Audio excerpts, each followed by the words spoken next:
Buenas tardes a todos, espero que se encuentren muy bien. Hoy día vamos a volver a las rocas, ya empezamos a volver a las rocas durante la semana pasada, y hoy día vamos a tratar de utilizar los conceptos de tectónica de placas para tratar de entender otro tipo de rocas que se encuentran frecuentemente en la superficie de nuestro planeta, que son las rocas metamórficas, y por lo tanto esta es una clase más que de rocas sobre procesos metamórficos, los que se pueden inferir obviamente a partir de las rocas. Y la imagen del fondo lo que muestra son esquistos, esquistos verdes que tienen vetas de cuarzo. Esquistos verdes es un tipo de roca metamórfica. No son esquistos verdes, me equivoqué, son rocas sedimentarias de grano fino, que están cerca de esquistos verdes, como lo vamos a ver en un par de diapositivas al final de la clase, y que tienen estas vetas de cuarzo, que son evidencia de la presencia de fluidos que permiten las reacciones metamórficas. Y esta foto está tomada cerca de la localidad de Pichilemu, donde hay uno de los mejores afloramientos en nuestro país, que son muy fáciles de acceder, de rocas metamórficas.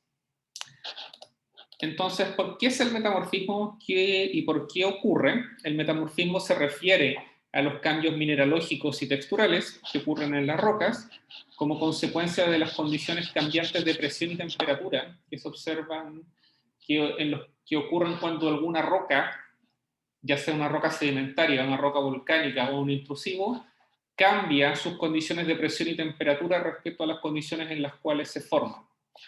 Entonces, un ejemplo, podemos pensar que si tenemos un sedimento muy fino, como por ejemplo una lutita, si a esta roca yo le empiezo a aumentar presión, por ejemplo, en una zona de colisión continental, como pueden ser los Alpes o los Himalayas, la cordillera de los Andes no se forma por colisiones continentales, al aumentar las condiciones de presión voy a hacer que la roca recristalice y vaya cambiando su mineralogía en la medida que aumenta las condiciones de presión y también de temperatura.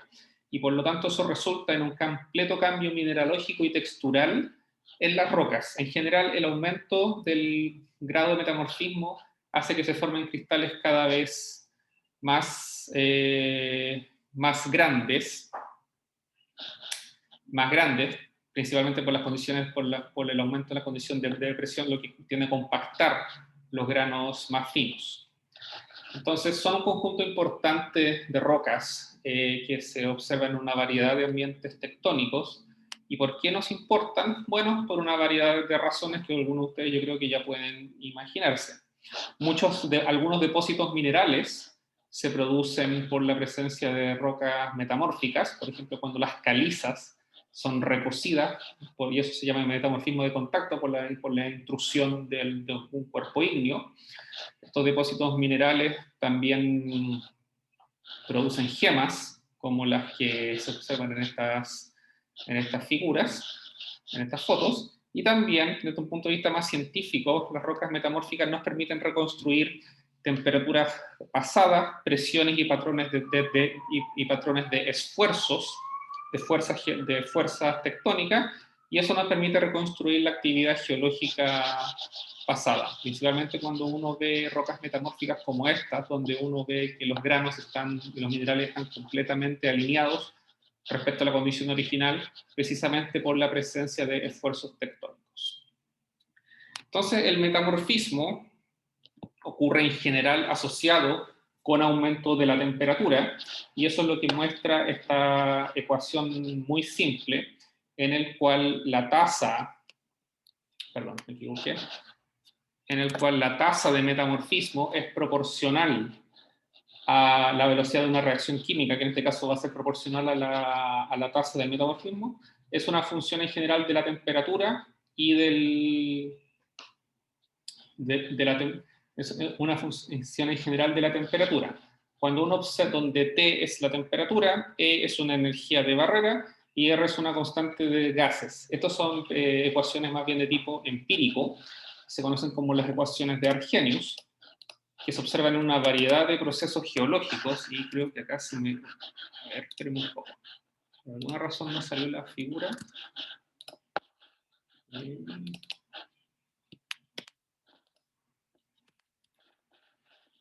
ver. No se veía muy bien la figura, se ve ahí, en el PowerPoint. Sí, profe, ahí se ve. Ahí se ve, ya. No sé por qué no se estaba cargando, pero lo que importa de esto es que en la medida que aumenta la temperatura, la tasa de reacción de las reacciones químicas se puede aumentar aumenta en forma exponencial. A condiciones de temperatura ambiente, la cinética de las reacciones metamórficas no es importante porque la temperatura ambiente es muy baja para aumentar estas tasas de reacción. Entonces, el aumento de presión, de temperatura y también el aumento de fluidos, la inyección de fluidos como volátiles como agua, hace que las reacciones metamórficas aumenten enormemente sus tasas de reacción. Acá la unidad es adimensional, por lo tanto es relativo. Y lo que quiere decir es que solo que en la medida que aumento la temperatura, aumento la tasa de reacción. Entonces creo que ahora puedo volver a compartir la pantalla como correspondía. Ya.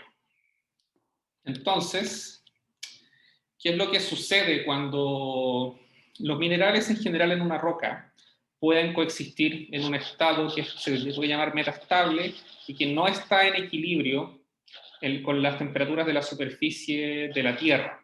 Y eso sucede porque la temperatura de la superficie de la Tierra es muy baja, como les mostraba en la diapositiva anterior, para que estos cristales, que en este caso son probablemente en un corte transparente, son probablemente cristales de plagioclasa o de cuarzo, para que estos cristales recristalicen o se transformen en otros minerales que estén más bien en equilibrio con las condiciones de presión y temperatura. Pero a condiciones de alta presión y temperatura, lo que uno suele observar es que tiene cristales, como este que está acá, que es de un mineral que se llama glaucofano, que es una anfíbola azul, una anfíbola rica en sodio, y que tiene una textura de desequilibrio por los cambios abruptos de presión y temperatura que suceden. Y esta textura creo que era de clorita, si no me equivoco, que es otro tipo, que es otro mineral. Entonces, el metamorfismo produce estos cambios mineralógicos importantes, pero no es la única forma, que ocurren a condiciones de alta presión y temperatura, que transforman los minerales, pero no es la única forma de producir metamorfismo, sino que el ejemplo más simple es la recristalización, en el cual simplemente los cristales que ya existían en un mineral como en este caso la calcita o el aragonito, que son los carbonatos de calcio en las calizas, pueden recristalizar hacia mármol, que sigue siendo una roca que tiene prácticamente puro carbonato de calcio. El ejemplo más famoso que podemos ver de mármoles en nuestro país son las catedrales de mármol, que se encuentran en la región de Aysén, en la orilla del lago General Carrera. Y yo no conozco, esta foto la tomé yo hace muchísimos años, no conozco otro lugar donde uno pueda ver este tipo de procesos en forma relativamente simple, al menos acá en Chile. En general, el aumento de estos cambios texturales de recristalización casi siempre resultan en un engrosamiento del tamaño del grano, y eso es lo que se puede ver en este video, en el cual uno ve que los cristales, en esta simulación en un laboratorio, que los cristales que originalmente eran más bien pequeños, van aumentando su tamaño cada vez más y más. Esto es...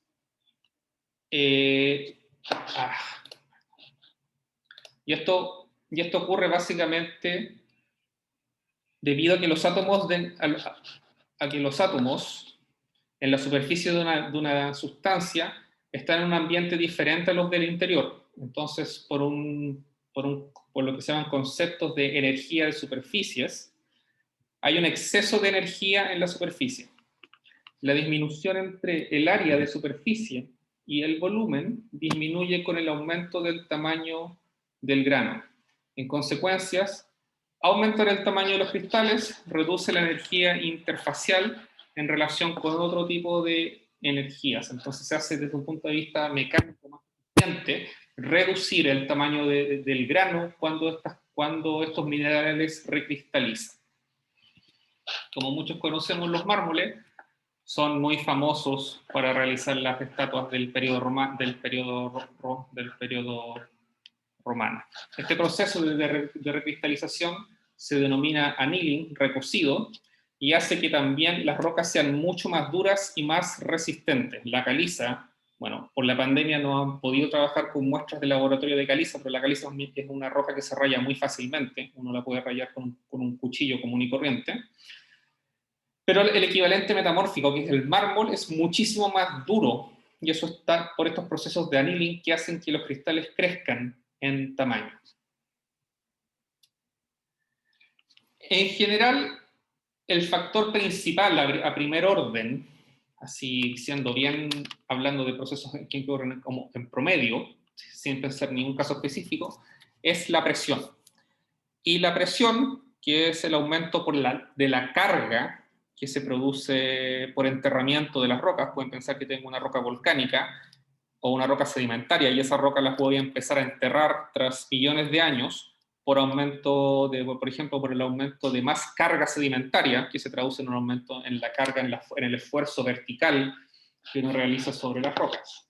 Entonces, cuando uno aumenta la presión litostática es una función de primer orden de la profundidad, y la estabilidad de los minerales aumenta principalmente, en algunos casos, dependiendo de la profundidad. Entonces, si aumentamos la presión, esto que está acá es un diagrama de estabilidad del cuarzo, vemos que el cuarzo se transforma a distintas condiciones de presión en otros tipos en otros polimorfos de cuarzo que tienen la misma composición química, SiO2, pero que son distintos desde un punto de vista mineralógico, pasando cosas como la coesita o la estillovita, que se observan, si no me equivoco, solo cuando un meteorito colisiona sobre la superficie de la Tierra. Desde el punto de vista de la mineralogía metamórfica, el ejemplo más conocido son, bueno, la transición desde el cuarzo hacia coesita por un aumento de presión, y las transiciones de fase entre los tres minerales metamórficos que son la kyanita, la silimanita y la andalusita. Entonces, si aumentamos la presión desde la andalusita, pasamos a la silimanita, pero también este diagrama de fase que nos divide en tres zonas de estabilidad mineral y nos indican dónde estos minerales son más estables, nos muestra que solo al aumentar la temperatura también podemos pasar de kyanita a silimanita. Entonces, solo por enterramiento, por aumento de la presión, podemos cambiar las condiciones de estabilidad de nuestros minerales. Obviamente, si estamos acá a una temperatura constante y aumentamos la presión, la kyanita no se transforma en nada. Pero si pasamos de aquí hacia acá, ahí sí producimos transiciones de fase. Entonces, como algunos pueden suponer, identificando los tipos de minerales que tenemos en nuestras rocas metamórficas, podemos identificar el ambiente de formación e inferir los procesos de metamorfismo que dan origen a estos minerales. Entonces, como les mencionaba, y creo que ahí me adelanté a esta diapositiva, podemos suponer que si tenemos una serie de capas de roca, por ejemplo, las que se forman en esta figura en un lago, por sedimentación y acumulación de material fino a lo largo de millones de años, la capa que está acá en amarillo originalmente fue depositada en la superficie del lago, pero está siendo enterrada bajo capas sucesivas. Y eso hace que aumenta la presión, que en el fondo la presión es un caso, la presión confinante o litostática es un caso especial del estrés normal. Los estreses son fuerzas divididos por unidad de área, donde la fuerza que se aplica en todas las direcciones perpendiculares a la superficie de un bloque son exactamente iguales. El esfuerzo aplicado en esta dirección, acá y acá, son exactamente iguales. Entonces, a medida que aumentamos la profundidad, la presión aumenta porque es sencillamente proporcional al espesor de las capas de roca que hay arriba. Pero esto no produce cambios digamos, no gira las rocas respecto a su forma original, sino que las comprime y por lo tanto mantiene la forma original. Entonces, eso es lo que se muestra en esta diapositiva, donde se considera otro tipo de esfuerzos, que son los esfuerzos de cisalle, y en estos casos estos esfuerzos, fuerzas por unidad de área, se aplican en superficies paralelas, en el caso de las caras de este cubo, y en direcciones opuestas. Y esto sí que cambia la forma de los cuerpos, pero no cambia su volumen. Los esfuerzos normales cambian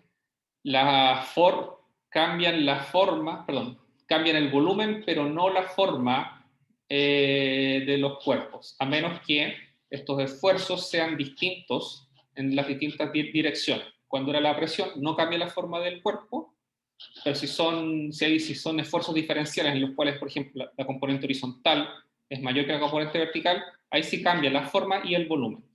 Entonces pueden suponer que esfuerzos de distinta magnitud pueden producir toda una serie de procesos metamórficos de diverso tipo en las rocas. Y eso es lo que se observa, por ejemplo, en el interior de un orógeno, de una cordillera colisional, que lo vamos a ver un poco más adelante cuando hablemos de formación de cordilleras, donde la combinación entre la presión litostática, cuando los esfuerzos normales son todos iguales, los esfuerzos de cisalle, los que se aplican sobre caras paralelas y que rotan la forma de los estratos, y los esfuerzos diferenciales que cambian el volumen de ellos, resulta en procesos de metamorfismo donde las capas originales están completamente deformadas respecto a las rocas originales, En general, ¿esto en qué se traduce concretamente? Se traduce en que los minerales que hay en una roca, por ejemplo, una roca sedimentaria o en una roca ígnea, recristalizan en direcciones preferentes. Entonces, cristales que están en ciertas direcciones se van a disolver y van a favorecer el crecimiento en otro tipo de cristales que están en general orientados en las direcciones preferentes dados por el campo de esfuerzos. Y eso da origen a las foliaciones, que son las direcciones, que son las orientaciones preferenciales que adquieren los cristales, como se ve en esta figura, que es un corte transparente, probablemente de una roca metamórfica que es un gneiss, donde vemos que estas vetas, no son vetas, son cristales, estos cristales están elongados a lo largo de la dirección en la cual estoy moviendo el cursor. Entonces, la textura fundamental de que tienen las rocas metamórficas son estas alineaciones preferenciales que están dadas por la presencia de esfuerzos tectónicos. Entonces, uno puede inferir que dependiendo de la forma en la cual uno se aplican los esfuerzos normales y de cisalle, uno puede obtener diferentes tipos de orientaciones en los minerales. Entonces podemos ver que aquí, donde tenemos nuestra roca original, donde los minerales están orientados aleatoriamente, por ejemplo, en un intrusivo, en un granito, o en una tonalita, si lo que se aplica es un esfuerzo normal, perpendicular a la superficie de las caras de la roca, los minerales se reorientan perpendicularmente al estrés que se le aplica. Por ejemplo, si tengo mis rocas sedimentarias que se están compactando, los granos se van a reorientar perpendiculares a la dirección de la carga litostática. Pero si tengo un estrés de cisalle, los granos se van a reorientar paralelamente, en la dirección paralela al campo de esfuerzos que estoy aplicando, como se observa esquemáticamente en esta figura. Entonces también hay otro tipo de cosas que se observan cuando uno tiene esfuerzos de cisalle respecto a esfuerzos normales. Ocurren más cosas que la orientación en caras paralelas. Entonces, ¿en qué resulta todo esto? En que la textura principal de las rocas metamórficas muestran orientaciones de minerales como se observa en estas dos figuras, en estas dos imágenes, donde las rocas metamórficas, muchas de ellas se forman desde un protolito, desde una roca sedimentaria que es rica en aluminio, y cuando ese aluminio se metamorfiza, aparecen muchos minerales, principalmente micas, y esta textura como brillosa que tienen las rocas metamórficas está dada por la orientación de granos de muscovita, biotita, entre otros minerales. Entonces, la foliación que se observa en estos esquistos es un patrón repetitivo de capas orientadas paralelas que resulta de la alineación de granos minerales en una roca metamórfica a lo largo de planos rectos u ondulados. Acá hay una cierta ondulación, pero si uno lo ve a escala más grande, son ondulaciones menores dentro de la orientación planar que toman los granos minerales en estos esquistos. Y la esquistosidad es un ejemplo de la foliación. Acá es de grano fino, acá la esquistosidad, esto es foliación de grano fino, esto es esquistosidad, que no es más que lo mismo, pero cuando los minerales tienen un grano grueso. Y como les mencionaba, son principalmente asociadas a la formación de micas, sobre todo cuando uno lo que metamorfiza son protolitos sedimentarios, o sedimentos finos que son las pelitas. Entonces, uno a este tipo de roca también le dice metapelita, haciendo referencia a que son rocas metamórficas que vienen de un protolito sedimentario fino. Cuando uno aumenta el grado metamórfico, aumenta el tamaño de los granos por estos procesos de recristalización, por aumento de la presión y disminución de las energías superficiales, y lo que se obtiene son estas texturas bandeadas que se observan en los gneisses, que son rocas metamórficas de grano intermedio a alto.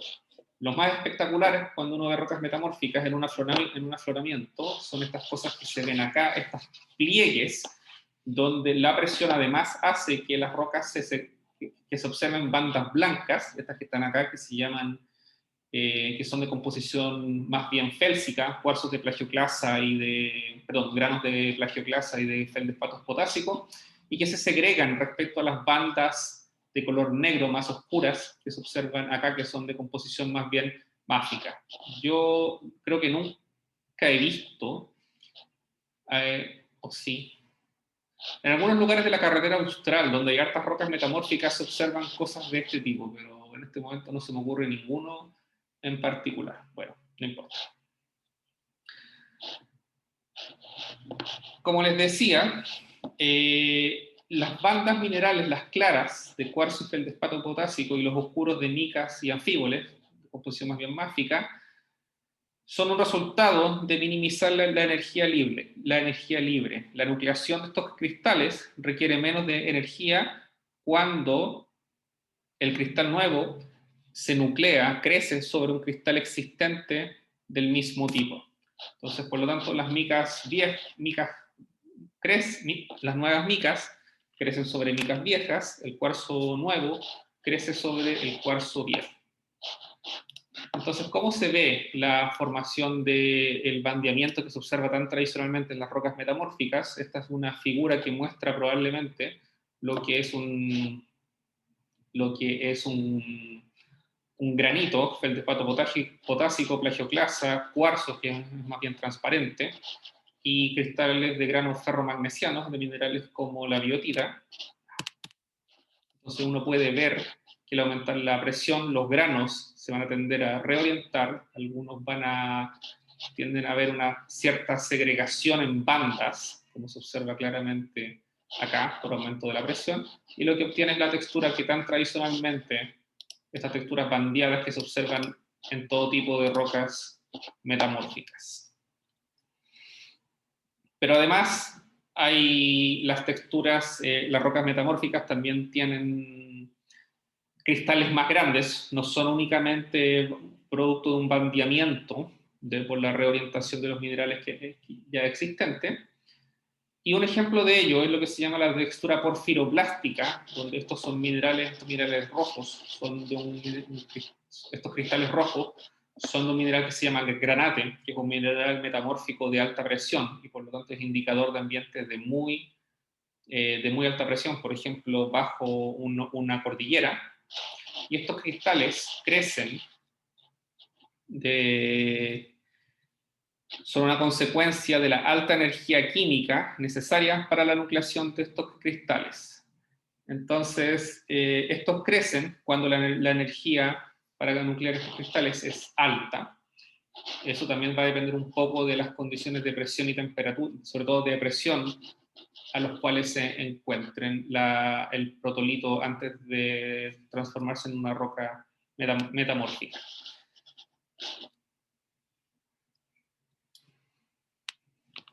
Entonces, bueno, esto ya lo vimos sobre los cambios mineralógicos, sobre todo la transición kyanita-silimanita-andalusita.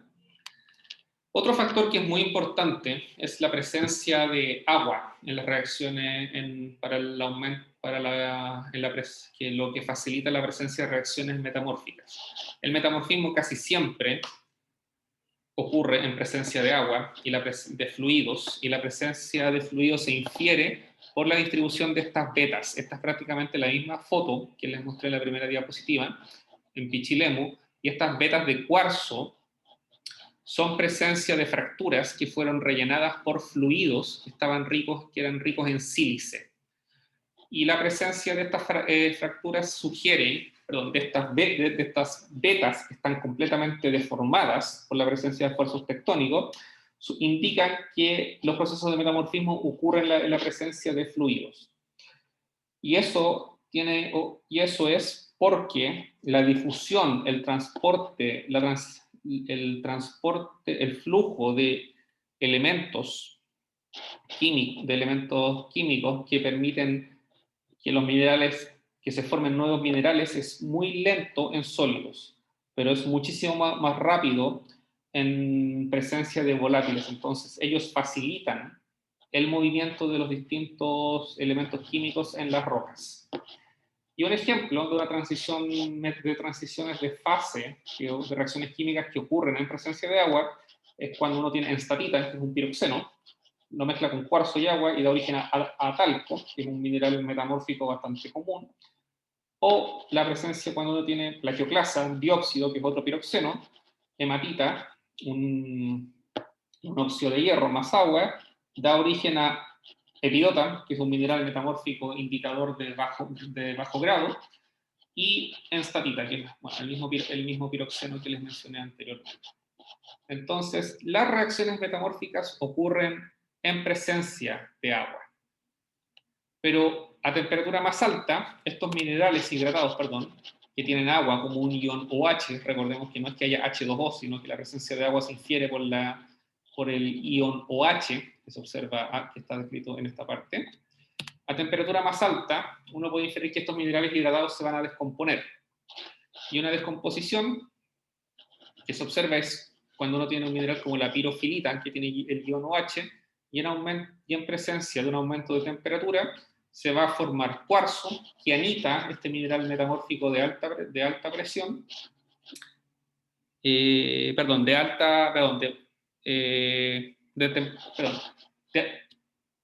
alta presión, más agua. Y el agua va a ser expulsada de la estructura cristalina de los minerales. Puede dar origen se puede terminar emplazada, por ejemplo, en estas betas deformadas que se mostraba en la imagen anterior. Entonces, con estos conceptos podemos definir lo que son las fases metamórficas. Y aquí, como hemos visto, los minerales individuales y los conjuntos de minerales son estables solo en un rango limitado de temperatura y presión. Entonces, una fase metamórfica es un conjunto de minerales metamórficos que se forman en un rango específico de presión y temperatura. Donde eso es lo que se muestra en esta figura, donde se muestran las fases metamórficas en función de la temperatura y de la presión. Entonces, si tenemos temperaturas y presiones bajas, estamos en las condiciones de diagénesis, donde la sedimentación da origen a rocas sedimentarias, mientras que un aumento más o menos proporcional entre la presión, o sea, un aumento de la misma magnitud en la presión y temperatura, que podría ser por acá donde estoy moviendo el cursor, muestra una serie de transiciones de fase, donde pasamos de metamorfismos de bajo grado, como zeolita, o de fases como PP, que es prenita, pompeyita, hacia transiciones que dan origen a esquistos verdes, que es una roca metamórfica bastante común. Y el aumento de presión y temperatura va a dar origen a otro tipo de reacciones metamórficas hasta llegar a cosas como las granulitas, que se observan, que son rocas de muy alta, de presión no tan alta, pero de muy alta temperatura, y que se observan bajo los arcos volcánicos. Hay ciertos tipos de transiciones de fase, como por ejemplo las anfibolitas, que se observan solo cuando colisionan en los ambientes de colisión continental, que dan origen a cadenas de montaña como los Alpes o como los Himalayas. Yo creo que nunca he visto una anfibolita en terreno. Mientras que en ambientes de subducción, por ejemplo, como en los Andes, las rocas metamórficas que uno va a ver van a estar tapadas entre los esquistos verdes y los esquistos azules. Los esquistos azules no son de alta temperatura, sino que son más bien de muy alta presión y se forman por la acumulación de material sedimentario y de corteza oceánica que se metamorfiza por el aumento o por la alta presión que se produce por la subducción de la placa oceánica en una zona de subducción. Cuando uno aumenta la presión cuando uno aumenta la presión en una zona de subducción, los esquistos azules, y luego de un aumento de temperatura, se van a transicionar hacia eclogita, y esta reacción metamórfica, que implica la pérdida de agua, porque el esquisto azul tiene anfíbolas sódicas, y esas anfíbolas sódicas tienen agua.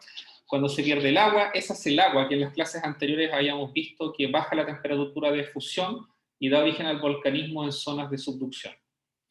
Entonces podemos identificar en base a los tipos de rocas metamórficas que hay diferentes ambientes tectónicos, como los que se observan en esta figura. Hay diversos tipos de fascias metamórficas. Esto muestra aproximadamente lo mismo que en la imagen anterior, donde dependiendo de los gradientes geotermales de aumento de la temperatura, los minerales que vamos a formar son muy distintos. Cuando las transiciones son con un aumento de en un gradiente termal alto del orden de 30 grados por kilómetro de profundidad, vamos a llegar a las granulitas, pero cuando los gradientes son más bajos de temperatura, vamos a llegar a los esquistos azules. Y aquí uno puede definir una gran cantidad de fases metamórficas, como zeolitas, que está acá, la Pepe, que era la planeta Pompeyita. Y acá se muestra alguno de las mineralogías que se observan en presencia de estas fases metamórficas. De estas fases metamórficas. Por ejemplo, la silimanita, que es de alta presión, perdón, de muy alta temperatura, solo se va a observar en las fases anfibolita y granulita, que son las de temperatura más alta. ¿En qué se traduce esto? Ya nuevamente, llegando a las rocas, en diversos tipos de rocas. Granulitas y anfibolitas de muy alta temperatura, de presión intermedia, eclogitas de muy alta presión y gradientes termales no tan altos, esquistos verdes, que son probablemente el tipo de roca metamórfica más común que uno observa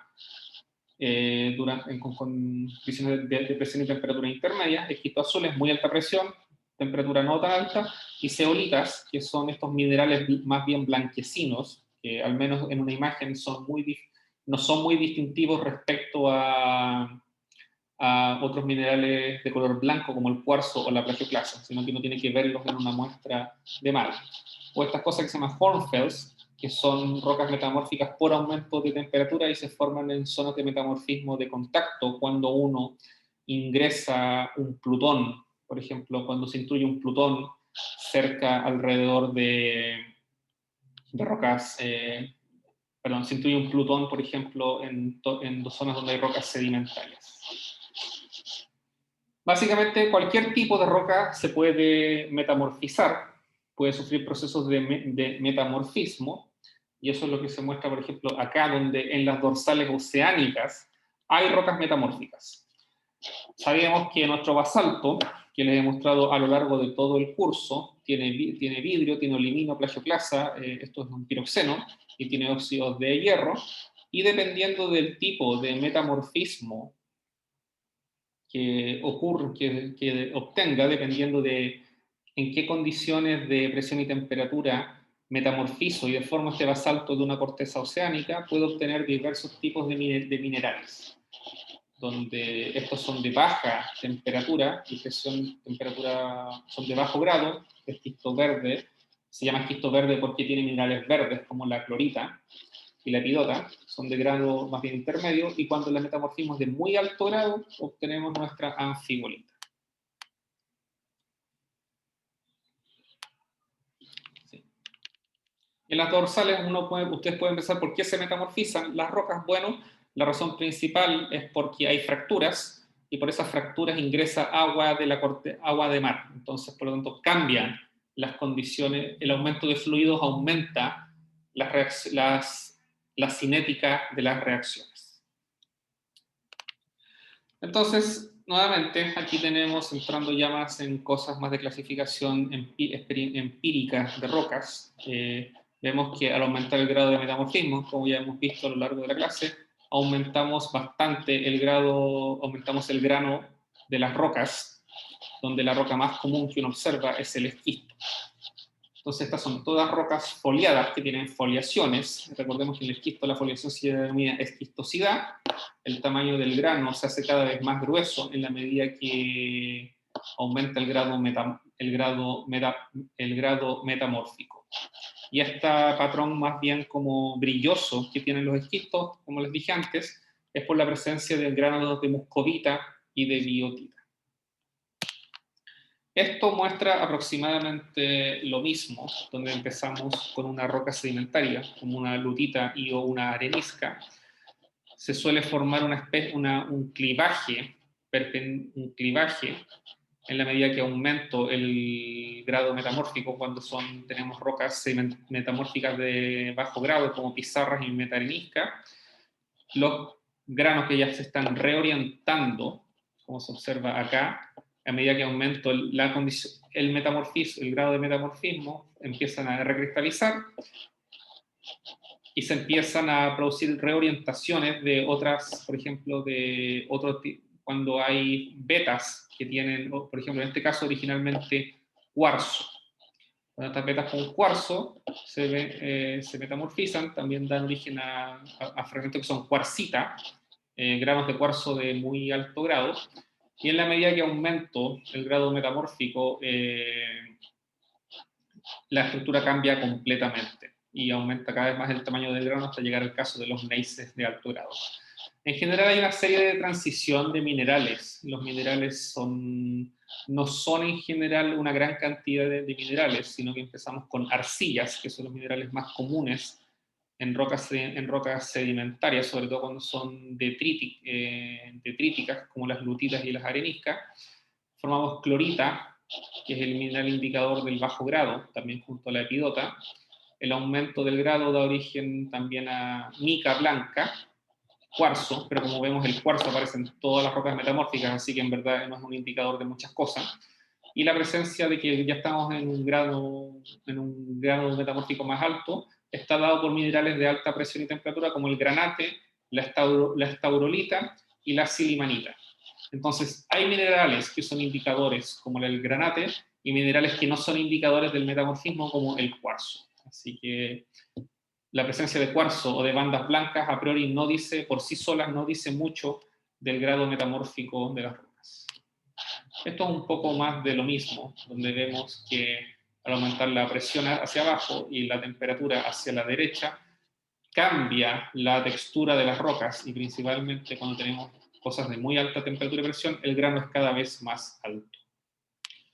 Esto nuevamente, un poco más de lo mismo, pero acá está identificado de mejor forma cuáles son los minerales indicadores del grado de metamorfismo. Cuarzo, feldespato y muscovita, como son tan frecuentes, no son indicadores, y por eso dice acá en inglés not useful as index minerals, eso es, no son indicadores, no son útiles como indicadores de metamorfismo, pero cosas como el granate, que vemos acá en estos porfiroblastos bien bonitos. Nuevamente, yo nunca he visto una cosa así en terreno, al menos en Chile al menos. Sí son indicadores del grado metamórfico. Como ven, también minerales como las anfíbolas y los piroxenos y las biotitas, que son minerales formadores de roca, de los mismos que habíamos visto en las rocas volcánicas y en las rocas intrusivas, sí son indicadores del grado metamórfico que tienen las rocas. Cuando el grado de metamorfismo aumenta enormemente, aumenta, aumenta, aumenta, ustedes pueden pensar ya, estoy aumentando la temperatura de las rocas, entonces por lo tanto esperaría en algún momento que esta roca se tienda a fundir. Y eso es lo que pasa cuando este aumento de temperatura es efectivamente tan alto que da origen a lo que se llama una migmatita. Y una migmatita no es más que una roca metamórfica que está parcialmente fundida y que es, por decirlo, mitad roca ígnea, que son las bandas blancas, y mitad roca metamórfica, que son las bandas negras. Las bandas blancas se llaman leucosoma y las bandas negras se llaman melanosoma. ¿Por qué las bandas blancas son las que están parcialmente fundidas? Porque los minerales, como el cuarzo y la plagioclasa, se pueden fundir a temperaturas más bajas que las bandas negras. Perdón, que los minerales máficos como los piroxenos y las anfíbolas. Entonces, cuando uno ve esto en terreno, uno sabe al tiro uno identifica al tiro que este tipo de rocas es evidencia de un ambiente extraordinario, de muy alta temperatura, donde la roca fue parcialmente fundida, pero posteriormente fue exhumada. Ahora, el metamorfismo ocurre en condiciones que no son las de la superficie de la Tierra, entonces por lo tanto requiere que las rocas eventualmente sean exhumadas, sean levantadas. Entonces, ¿cómo ocurre una trayectoria de metamorfismo? Es lo que los petrólogos metamórficos identifican como como metamorfismo prógrado y retrógrado. Acá me faltó una R. Donde asumimos que una roca se empieza a enterrar por aumento, en este caso, de presión. Después aumenta la temperatura, porque obviamente al enterrarse también aumenta el gradiente termal. Esto ocurre a lo largo de millones de años, en este caso acá está identificado como 315 millones de años en esta figura, y alcanza un pic máximo, por ejemplo, si tenemos la presencia de granate. Pero eventualmente esta roca tiene que ser exhumada, tiene que ser levantada, tiene que ser transportada hacia la superficie de la Tierra, y eso ya puede ser por una variedad de procesos que van desde la remoción de rocas antiguas, por ejemplo, por erosión o por erosión glacial, como es lo que ocurre un poco en los Himalayas, o también por el transporte a lo largo de fallas, de fracturas que mueven bloques grandes hacia la superficie de la Tierra. Y en ese momento, cuando el metamorfismo alcanza su pic y luego empieza a disminuir la presión y la temperatura, es lo que los petrólogos metamórficos identifican como una trayectoria retrógrada. Cuando el metamorfismo es prógrado, el agua eventualmente que está en estos minerales va a ser expulsada de la estructura cristalina, sencillamente por aumento de temperatura, pero cuando baja la temperatura, el agua vuelve a ser estable dentro de los minerales, entonces también puede haber presencia de minerales con agua que se forman durante el proceso de metamorfismo retrógrado, hasta que eventualmente nuestra roca metamórfica vuelve a la superficie. Entonces, ¿cómo se ve esto? En este caso, un ejemplo de metamorfismo prógrado. Esto es un corte transparente en una sección, una sección de un microscopio, donde vemos que esto que está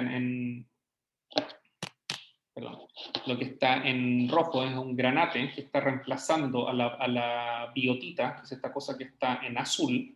La biotita es de más bajo grado que el granate. Y un ejemplo del retrógrado es cuando la plagioclasa, que está acá en P, empieza a reemplazar al granate una vez que disminuye las condiciones de presión y temperatura.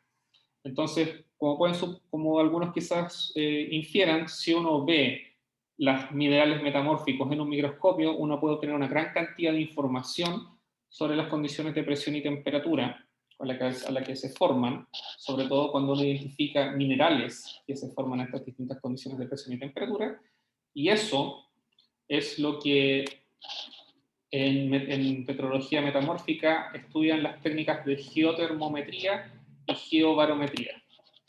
Cada mineral, como ya les he repetido hasta bastante en la clase, ocurre en un rango limitado de temperatura y presión, y por lo tanto uno podría hacer experimentos de laboratorio de los mismos tipos de experimentos que uno realiza para ver cómo se forman los minerales del manto, por ejemplo, de alta presión y de alta temperatura, para determinar los campos de estabilidad de estos minerales.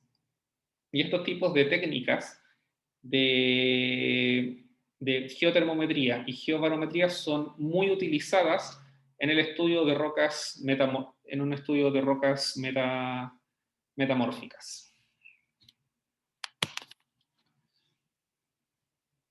Entonces, aquí lo que vemos es andalusita y silimanita, nuevamente en una sección mineral en un corte transparente. Recordemos que la andalusita la silimanita se forma cuando la andalusita cuando se forma al transformarse la andalusita, al aumentar la temperatura, y realizando experimentos, uno puede donde los puntos muestran distintos experimentos de presión y temperatura que nos dan que nos dan los campos de estabilidad en los cuales estos minerales son estables. Estos minerales son estables. Entonces, ¿qué información, si ahora miramos a una escala mayor y salimos de los minerales y nos vamos hacia la tectónica de placas, qué tipo de metamorfismo se observa en los diversos ambientes tectónicos de nuestro planeta? Esta es una figura que muestra una zona de subducción, y en general en zonas de subducción como en nuestro país, donde la placa de Nazca, podría ser esta que está en negro, está siendo subductada bajo la placa sudamericana, en la que forma acá los continentes. La mayor parte de los mayores procesos metamórficos ocurren acá en los prismas de acreción, que son zonas de acumulación de material sedimentario, donde el esfuerzo, el que es enterrado parcialmente, produciendo una reacción metamórfica que nos produce esquistos azules. Y otras zonas donde ocurre metamorfismo es bajo los arcos magmáticos, que es metamorfismo de contacto por la fusión y presencia de material parcialmente fundido. Entonces son o de alta temperatura o de muy alta presión, pero no son en general de una combinación de muy alta temperatura y muy alta presión.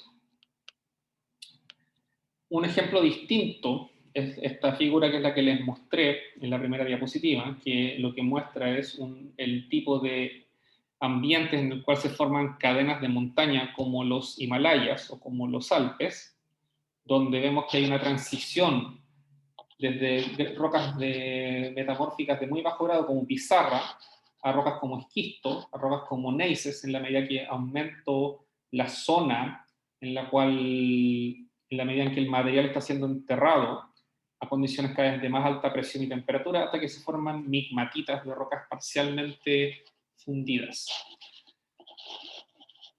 No, en general uno puede ver rocas de este tipo, como los neises o los esquistos, en zonas de subducción. No son muy frecuentes, pero se pueden ver en parte de los prismas de acreción. Pero cosas como la migmatita y ese tipo no suelen verse en ambientes de subducción, sino que en general en cosas colisionales como esta. Entonces, ¿qué es lo que se ve en nuestro país en rocas metamórficas? Esta es una figura un poco compleja, pero las voy a tratar de simplificar lo más que pueda. Lo que muestra es un mapa esquemático donde hay distintos colores que muestran la distribución de distintas rocas. Y los colores indican la presencia ya sea de rocas intrusivas muy antiguas, de edad paleozoica superior o incluso más viejas, y también la presencia de rocas metamórficas. Entonces, todo lo que dice acá, accretionary complex, metamorphic complex, o nuevamente metamorphic complex, son rocas metamórficas. ¿Y dónde se ubican? En general, puede ser un poco difícil de seguir en esta imagen, a menos que la descarguen y comparen uno a uno cada uno de los elementos de la leyenda con la distribución en el mapa.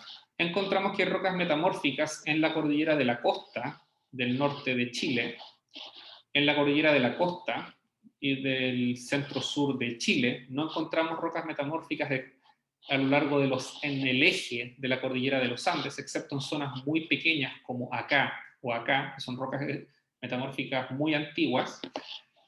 Y seguimos encontrando rocas metamórficas en la medida que vamos hacia la Patagonia, nuevamente en la cordillera de la costa, y en la mitad de la región de Aysén, y en ciertos sectores de la cordillera de Darwin, en la región de Magallanes. Estas rocas metamórficas son, en general, interpretadas por la presencia de un prisma de acreción, de esta cuña donde se acumulan sedimentos en la zona de subducción, pero en un prisma de acreción del Paleozoico superior que tiene una edad, si no me equivoco, del orden de 300 millones de años, aunque el número exacto no lo recuerdo. Uno podría pensar de que si tengo que levantar una cordillera para producir este relieve, eso requiere una gran presión y temperatura, porque estoy levantando rocas, casi 6 kilómetros de elevación, y por lo tanto uno podría esperar que hayan rocas metamórficas, pero la verdad es que en el eje de la cordillera, en Chile central y en Argentina también, por ejemplo, donde está la Concagua, el monte más alto de la cordillera, hay en general una ausencia de rocas metamórficas en esta cordillera. Entonces, en las zonas de subducción, como les mostraba en la diapositiva anterior, las rocas metamórficas que uno observa son estos prismas de acreción que ya están exhumados y que en el caso de nuestro país son rocas de edades bastante antiguas, del orden de 300 millones de años.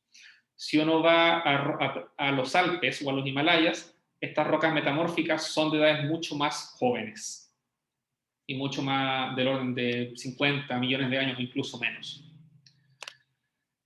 Por ejemplo, si pensamos en Chile central, en la ciudad de Santiago, acá está Santiago, este es un mapa geológico muy simple, que no lo voy a describir en detalle, solo me interesa mostrar que al lado de Santiago hay rocas volcánicas. Cuando uno va hacia el eje de la cordillera, perdón, hacia el límite con Chile-Argentina, uno observa rocas sedimentarias de edades jurásicas y cretácicas, bastante más antiguas que las rocas del Eoceno, de 35 a 35 millones de años aproximadamente, y uno solo observa rocas metamórficas, pero que están acá marcadas en rojo, que son rocas prejurásicas más antiguas que el Jurásica. Basamento es sencillamente las rocas más viejas que se observan en una zona, y estas rocas metamórficas son bien antiguas, en Chile no se ven, están en Argentina, en lo que se llama la cordillera frontal, pero son tan antiguas que no son el resultado de la formación actual de la cordillera de los Andes. Y de ahí nuevamente volvemos al concepto original de que como la cordillera que está en nuestro país no es un orógeno colisional que se forma por la colisión de dos bloques continentales, las rocas metamórficas que se observan, si es que las hay, son presencia de procesos más antiguos que no son directamente asociados a la formación de la cordillera. Esta es una foto que tomé de un artículo que muestra la presencia de estas rocas metamórficas, que son en general, creo que granulitas, anfibolitas, pero que se observan solo en un sector bastante reducido de Argentina. Ahora, y para terminar con un par de imágenes, la clase del día de hoy, acá vemos ejemplos de esquistos que tienen que están foliados, que tienen presencia de vetas de cuarzo. Esto es en Pichilemu. Estas vetas de cuarzo son la evidencia de la circulación de fluidos durante los procesos de metamorfismo que dan origen a estas rocas. Cuando uno hay zonas en las cuales se observan estos pliegues que se llaman tigmatíticos, y nuevamente acá vemos más en detalle la foliación característica de de las rocas metamórficas. Entonces uno siempre ve pliegues de diverso tipo donde hay rocas metamórficas. Esto es todo en Pichilemu. Cuando uno ya observa más a nivel de detalle la mineralogía, estos son estos esquistos verdes, donde uno observa granos de granate, evidencia de metamorfismo de muy alta temperatura. La presencia, estos granos que brillan son probablemente granos de mica más grande, y uno ve todo el bandeamiento que se observa tradicionalmente en las rocas metamórficas. A la derecha, estos minerales que están acá son esta aurolita, un mineral de alta presión, y por lo tanto evidencian que acá la presión que se formó, a la cual se formaron estas rocas es muy alta. Viendo la escala un poquito más de lejos, y saliendo del mineral mismo y yendo a escala del afloramiento, acá esto son esquistos verdes nuevamente, metabasaltos, y estos son pillow lavas, son lavas almohadilladas de un remanente de un fondo oceánico del Paleozoico superior, el cual está en contacto, como pueden ver acá, con estas rocas azules, que son los esquistos azules que tienen glaucofano y que son evidencia de que el metamorfismo de esta zona es producto de metamorfismo de alta presión en un prisma de acreción.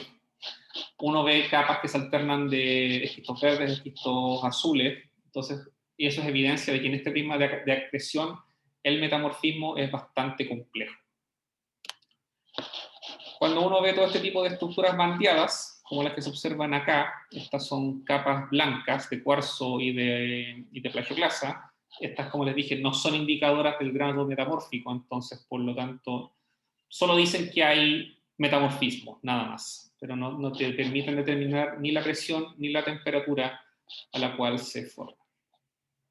Finalmente, con esto termino, el último ejemplo de metamorfismo es el metamorfismo de contacto, y que se produce, como ya les mencioné, cuando una roca es literalmente cocinada en un análogo al tomar una arcilla y transformarla en un bloque, ya sea en un ladrillo o en un plato de porcelana, y las rocas son cocinadas por el aumento de la temperatura. Y esto, eventualmente la temperatura aumenta, pero después tiene que disminuir en la medida que el cuerpo intrusivo se está enfriando. Y la roca que resulta, cuando se metamorfiza, se llama Schönfeld o Scan. Bueno, creo que fue una clase un poquito rápida, así que me tengo que ir luego, así que si tienen algunas preguntas, la pueden hacer ahora, porque hasta aquí llega la clase del día de hoy. Hoy hay un par de minutos para responderle sus consultas.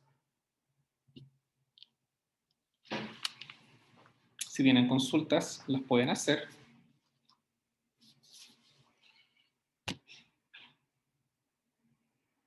Chao, profe, que le vaya bien en la reunión. Gracias. Chao, profe. Bueno, que estén bien. Chao, Parece que no hay consultas, así que hasta aquí dejamos la clase el día de hoy. Hasta luego, que tengan un buen día. Chao, profe, cuídense. Hasta luego.